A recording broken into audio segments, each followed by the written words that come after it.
Olá, amigos da Santa Cecília TV. O Releitura dessa semana conversa com a escritora Lúcia Teixeira. Lúcia, seja muito bem-vinda. Obrigada, Gustavo. Um prazer estar aqui. Eu é que agradeço a tua presença. O começo desse papo não podia ser outro que não o lançamento do teu livro mais recente. Aconteceu não faz muito tempo, Caminho para Ver Estrelas. É uma história juvenil, mas com toques de fantasia também, né, Lúcia? Eu queria que você começasse falando um pouco sobre essa obra. Então, Gustavo, é sobre adolescentes, mas, na verdade, a obra, ela se dirige a pessoas de todas as idades, não é? É um fenômeno muito interessante desse livro, que eu tenho desde crianças de 8 anos a pessoas de bastante idade que se identificam. Primeiro porque fala de adolescentes, não é? Que é uma fase da vida cultuada por quem é criança que quer ser. E aquele que deixou de ser sempre tem um sonho ou algo que fica para a vida inteira da adolescência, né? Nossos grandes amigos geralmente são aqueles da adolescência, os apelidos são aqueles que se firmaram entre os amigos na adolescência e a época das grandes escolhas, não é? Que impactam a nossa vida e que estão sempre sendo revistas, não é? E que nós estamos a vida inteira fazendo escolhas, não é? Então, a forma com que a gente procede nessa etapa da vida é muito importante, não é? A adolescência talvez só não seja boa para quem está vivendo ela, Não, né? é um período turbulento. As pessoas cultuam a adolescência, mas esquecem que é um período turbulento, não é? De concepções, eu digo até cósmicas. Por isso que o livro a gente coloca tanto em termos de estrelas, de viagens no tempo, extraterrestres, porque a intensidade com que isso ocorre na adolescência é desse expoente, não é? Então, é uma fase que, como todas as outras da vida, precisam de muito cuidado, não é? E a gente acompanha que no mundo inteiro a adolescência está sofrendo até pelo cenário mundial, pelo acesso que se tem à informação, não é? Do lado bom e do lado mau. Nós temos um excesso de informações, não é? E às vezes elas não são triadas, está aí o fenômeno da fake news, não é?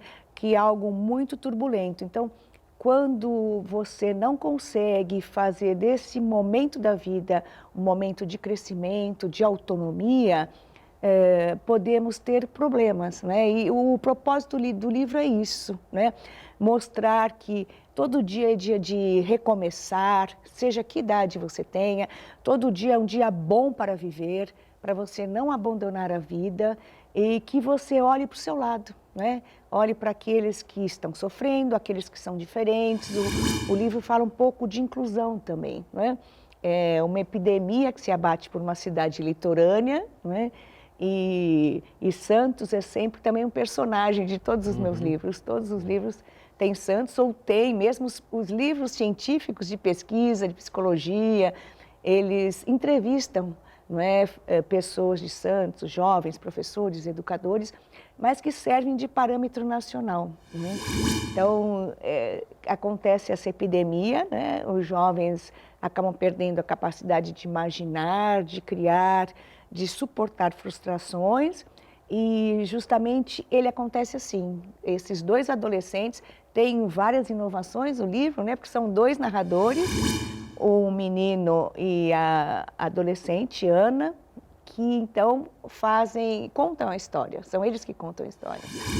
O mesmo Lucas, claro, inspirado no Lucas da vida real, que é a estrela dos seus outros livros, né, infantis. Isso mesmo, eu comecei a escrever para livros infantis por causa do meu filho, né, para falar como é gostoso você contar histórias, você ler para uma criança. E aí esses leitores infantis me cobravam a continuação. Eu acabei escrevendo outros livros e não dando continuidade. Então, esse é o terceiro da trilogia do tempo, que começa com Tudo é Possível, Incrível Viagem no Tempo, depois tem O Segredo da Longa Vida, e todos eles falam dessa questão do tempo, que é um pouco, escrever é um pouco você reter o tempo. Primeiro porque ele pode ser lido em qualquer tempo, não é? E você viaja, você pode viajar para o passado, para o futuro, e você se conectar, não é? Com pessoas de todas as épocas, e é algo que fica eterno, não é? É um pouco isso, você escrever, e ao mesmo tempo fala de coisas universais, além da importância da leitura, além de você querer incentivar esse prazer na criança e no jovem, tornar isso uma comunidade, não é? Uma comunidade em que você possa falar da empatia, da compaixão, que é algo que se perdeu no mundo atual. Ao mesmo tempo que esse grande acesso às redes digitais, você está tão conectado com o mundo inteiro, mas você perde esse contato humano que a gente tem que resgatar. Não por causa da tecnologia, mas você perde porque você fica tão concentrado naquele mundo maravilhoso que você tem, que você acaba não percebendo, essas relações sociais não são mais incentivadas, não é? E por isso a empatia, a compaixão se perdem. Você é uma grande consumidora de literatura infantil? Que referências que tem aí no teu livro que você pode... Nossa, tem muitas referências, né? Bom, Monteiro Lobato é sempre um inspirador, não é? Ele é grande no tempo. E acho também bonito algo que ele fala, que eu aprendi com as crianças a me simplificar, né? Ele fala de outro jeito, mas é um pouco isso, não é? Algo que todos os grandes escritores ou cientistas falam, não é? Que as grandes perguntas são as feitas por uma criança. Assim como o cientista, quando você quer estudar um assunto, um problema, o tema, mesmo uma tese, mestrado e doutorado, você tem que responder perguntas simples, né? Que é aquelas que as crianças fazem e que às vezes são perguntas sem resposta, como muitas ainda, né? E é algo que a gente coloca no livro também, né? Essas grandes questões, a própria questão da viagem no tempo, que ainda não é possível, mas por que não será, não é? Porque a ciência já fala nisso, já fala Einstein e a mecânica quântica, a física quântica também falam nesse aspecto, mas nós ainda não temos instrumentos para isso. Mas por que não iremos alcançar, não é? Então o livro tem muitas referências de ciência ligando e também notas de rodapé para que as pessoas que se interessem, porque já que nós temos leitores das mais diferentes faixas etárias e escolaridades, para que ele possa pesquisar, não é?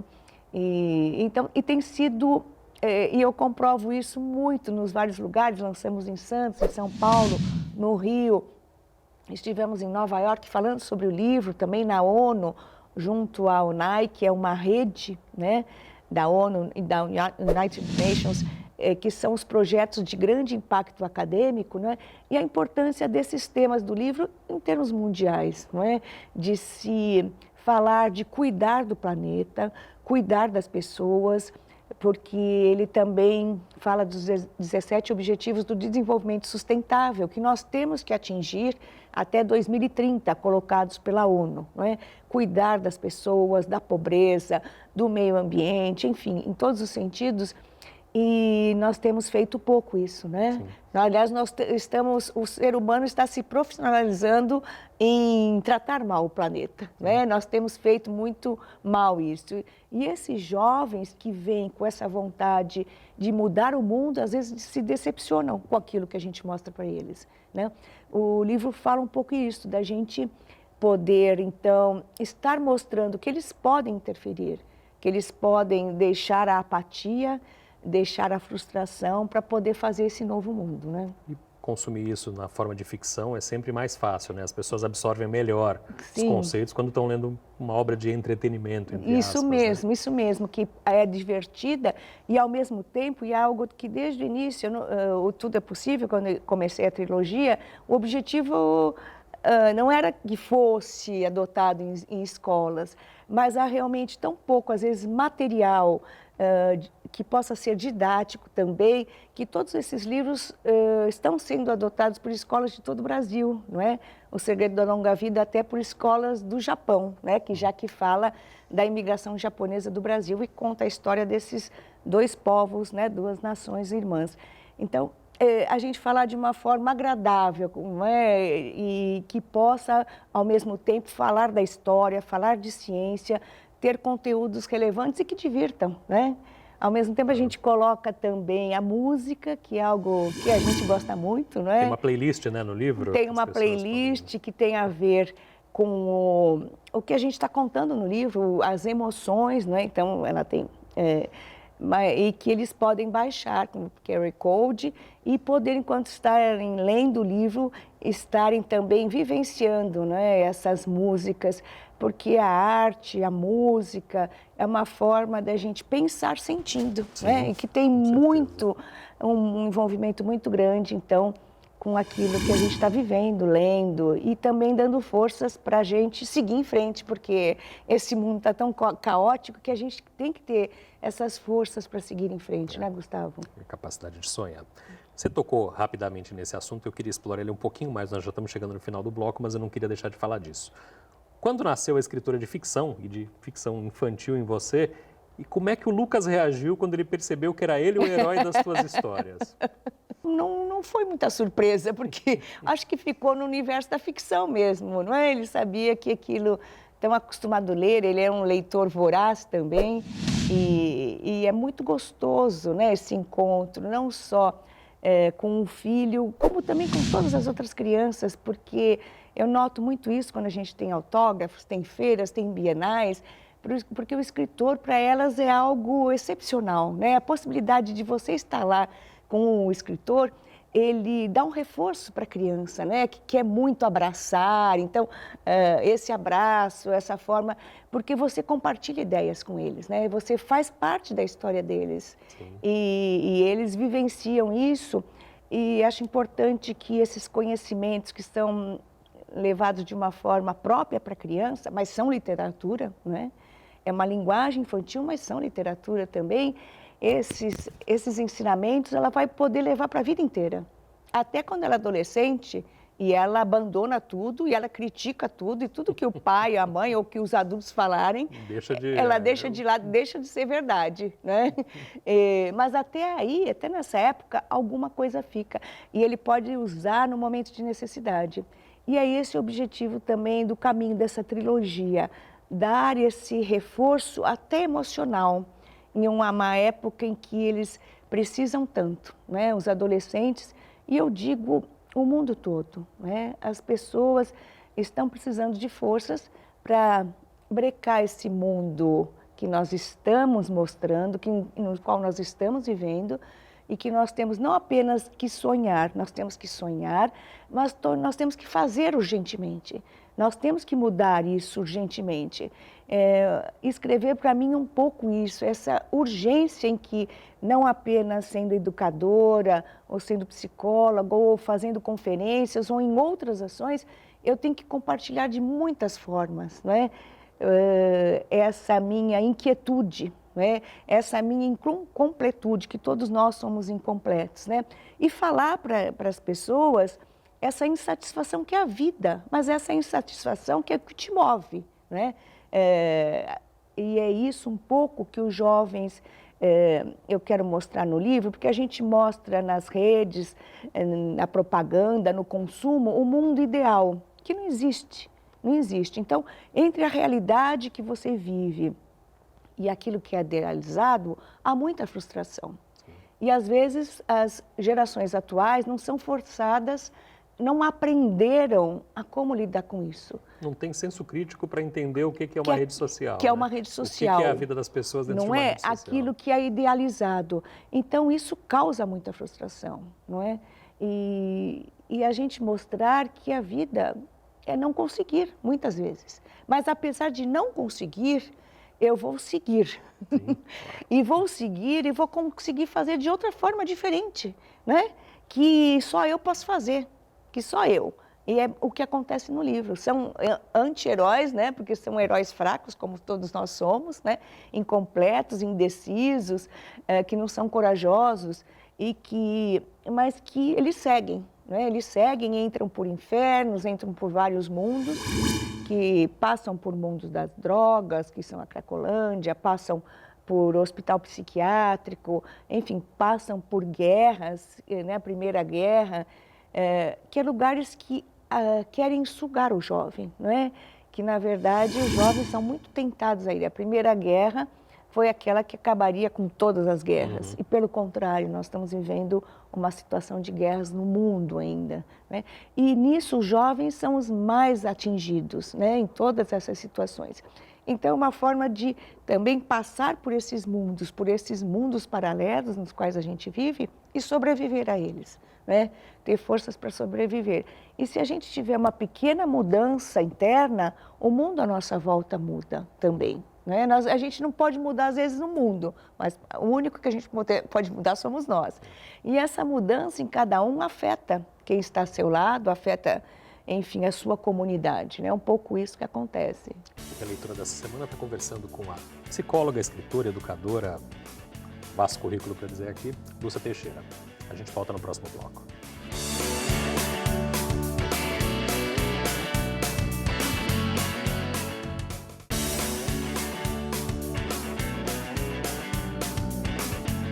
Olá, amigos da Santa Cecília TV. O Releitura está de volta. Hoje a gente conversa com Lúcia Teixeira, escritora, psicóloga e educadora. Lúcia, para encerrar o capítulo do livro, eu queria saber quais são os teus próximos desafios literários encerrada essa trilogia. São vários, porque você sabe, tem sempre uma ideia, não é, que tem que ser sedutora para a gente, e às vezes eu fico com várias, não é? Várias ideias, mas você sabe que eu escrevo após o meu período de trabalho. Tem a Unisanta, tem que consome o dia inteiro, não é? De uma forma muito apaixonante, porque a gente lida com pessoas, lida com projetos. E aí, depois disso, eu vou sentar, às vezes, de madrugada, para também poder... No teu dia a dia, a literatura ela faz parte do dia a dia. Do meu dia a dia. O que acontece? Começa assim uma ideia e eu ponho lembretes, né?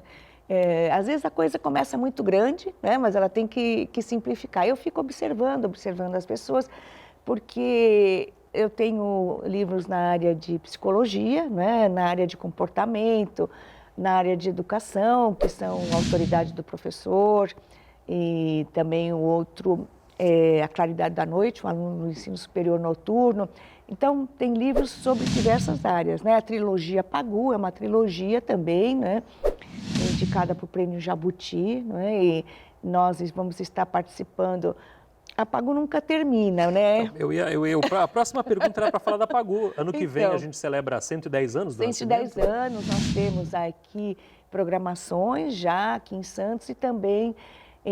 na França, outros projetos que a gente vai participar, com exposições, enfim, nós temos o Centro Pagu Unisanta aqui, que é uma referência mundial, né, que é fruto dessa pesquisa que nós iniciamos em 88. Conta um pouco disso, como é que você descobriu essa riqueza que é a Pagu? Eu fui eleita para a Academia Feminina de Ciências e Letras e tinha que escolher uma patrona, não é? E foi quando escolhi o nome da Patrícia Galvão, né, que não é santista, mas viveu parte da vida aqui, morreu em Santos, é uma terra que ela adorava viver, e foi a partir daí que eu iniciei essa trilha, né? Mas ela que foi uma pessoa, uma mulher libertária e que viveu na clandestinidade muitos anos, tinha muitos aspectos da vida submersos, não é? Então, foi justamente para recuperar isso, todos esses documentos que estavam realmente alguns escondidos, né, das mais variadas formas.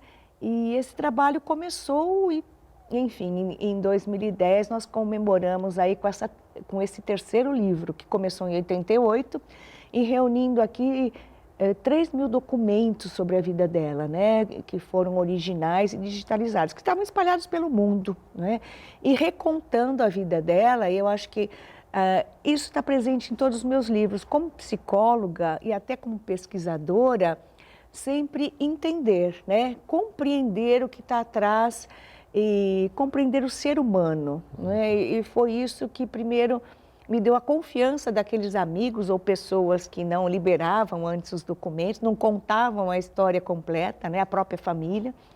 e depois também dar continuidade a isso e poder mostrar para o mundo, não só a Patrícia Galvão, como essa grande riqueza cultural, política e social que está junto com a vida dela e de tantos outros conterrâneos. Você conseguiria destacar um dos aspectos da vida dela? A política, a cultural, a jornalística? Não, eu acho que ela é multifacetada. Eu acho que isso em uma época em que era tão difícil ser, né? E por isso que ela chocava tanto, ela não conseguiu ser uma mulher no sentido de ser mãe completamente, porque naquela época as pessoas tinham que escolher, não é? Às vezes ela não conseguia viajar pelo mundo e ao mesmo tempo tanto que ela queria conhecer, mas que depois ela procurou recuperar de várias formas e até através dessas cartas que ela deixou e desses comportamentos que ela deixou registrado, né? E também em termos de literatura, que você estava me perguntando em termos de submerso, também esses alertas ambientais que o livro faz, como todos os outros, né? Todos os meus livros têm o sentido de procurar mostrar tanto o passado como o futuro, para que a gente tome as decisões agora, no aqui e agora. Né? É sempre o meu objetivo, e quando eu falo dessa urgência do fazer. Né? E no caso desse último, que encerra essa trilogia, que está nos anteriores também, são esses alertas ambientais. Né? O livro descreve várias cenas do futuro em que por exemplo, que a própria revista Nature, com uma pesquisa publicada na semana passada, ela fez uma simulação de um futuro com as cidades do Brasil submersas até 2050, se nós não detivermos, o efeito estufa e o aquecimento global. E o que é descrito no meu livro, e as pessoas me escreveram muito sobre isso, até uma jornalista na qual recebeu, ela falou, a descrição do que aparece no meu livro é igual a essa projeção que a revista Nature fez, inclusive com a cidade de Santos, não é? Só para encerrar o capítulo Pagu também, é verdade que foi ela que trouxe a soja para o Brasil? Porque isso ela... Isso está num dos teus livros, Tá, né? sim, ela conviveu com o imperador Puyi na Manchúria, né? Pedalava de bicicleta com ele. Puyi é aquele imperador do filme do Bernardo Bertolucci, né? Imperador. E ela ainda pôde obter essa confiança dele e através do embaixador, que era o embaixador Hao Bope na China, que era um grande amigo modernista também, enviou essas sementes para o Brasil. A gente falou do teu lado mãe um pouco, falou do teu lado escritora. Queria falar agora um pouco do lado educadora, né? Você é presidente do Complexo Educacional Santa Cecília, que vai desde o ensino infantil até mestrado, doutorado. O modo de educar as crianças mudou muito nesses anos todos em que você exerce esse papel de educadora? Mudou e mudou de que forma? Mudou para o bem, primeiro que se tem consciência de muito mais formas, né, para você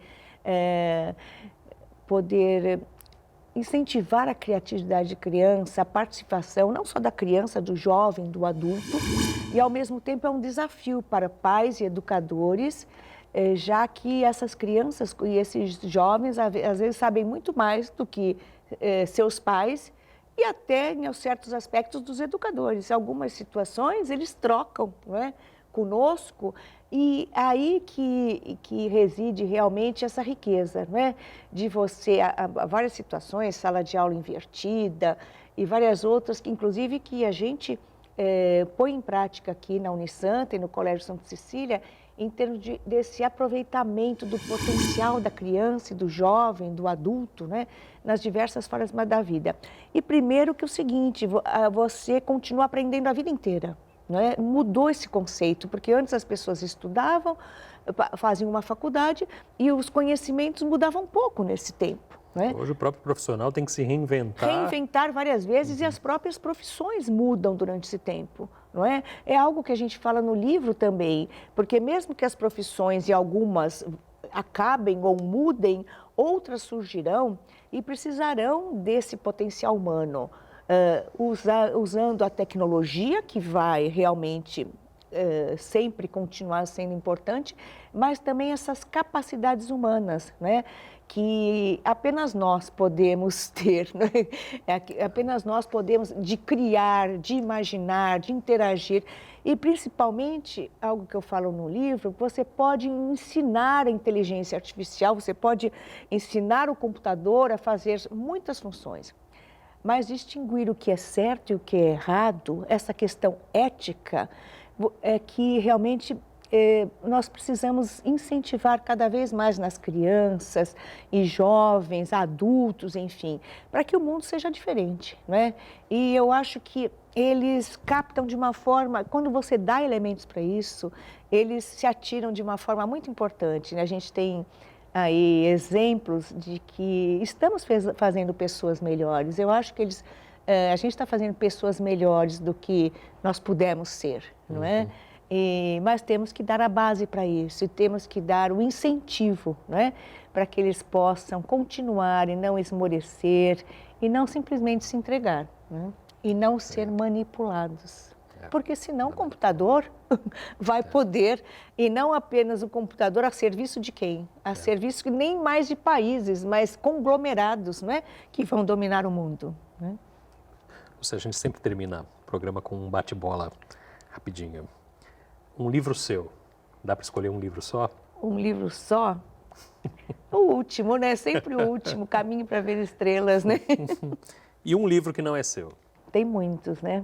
Eu acho que O que Você É, O que Você Gostaria de Ser, que é do Adam Smith. Um filme? Um filme? Bom, por ser polêmico, o último que eu vi, que é para despertar polêmica, é o Coringa.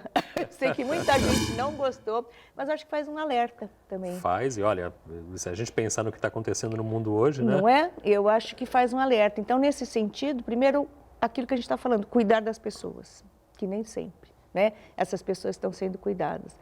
E a questão da violência, dessa situação urbana em que nós estamos entregues, a gente tem que reverter isso, né? Uma música? Eu acho que essa última aí, Perfect, que foi que nós até trabalhamos no livro, do Ed Sheeran, né? Que a meninada gosta, então é uma homenagem para eles. Boa. Um sonho realizado e um sonho que você ainda quer realizar, Lúcia? Um sonho realizado são tantos, eu agradeço todos os dias, não é? A gente poder estar vivo e poder estar ajudando as pessoas, né? Isso que eu quero realizar, eu quero continuar a fazer isso, né? Quero muito continuar a fazer isso, poder escrever, falar, enfim, tratar de arte, cultura, eu quero continuar fazendo isso sempre. Perfeito. E para encerrar, Lúcia Teixeira por Lúcia Teixeira. É paixão. Acho que em tudo que eu faço é paixão, me define. Perfeito. Agradeço demais a tua presença, Lúcia. Eu também. Muito gostoso estar aqui com você, que eu admiro tanto, Gustavo. De crescer, né? Denuncia até a minha idade, aí vi crescer e sempre brilhante. Parabéns, Obrigado, Gustavo. que é isso. Parabéns. O Releitura recebeu hoje a psicóloga, escritora, educadora Lúcia Teixeira. A gente se vê na semana que vem. Até lá.